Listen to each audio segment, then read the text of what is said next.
மனிதனானவன் சமயங்களில் மௌனமாக வாழ்வதற்கு பழகினான் வாழ்வின் சிக்கல்களுக்கு தீர்வு கிட்டும் என கிரந்தம் கூறுகிறது. மௌனமாக வாழ்வதை உகந்ததா?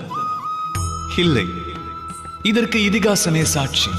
சமுதாயத்தில் அதிக இன்னல்கள் உருவாவதற்கு உண்மை காரணம் என்னவெனில், மனிதர்கள் அதை எதிர்க்க துணியாமல் மௌனமாய் இருப்பதே காரணம். மௌனம் சாதிப்பது ஒரு அஸ்திரமெனில் அதை தக்க தருணத்தில் உபயோகிப்பதே புத்தி கூர்மையாகும்.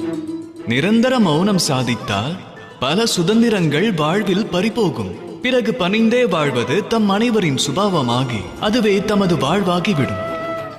அதன் பின் ஆளுமை நீங்கி ஒரு சாதாரண கல்லாக வாழத் துவங்கி விடுவீர்கள்.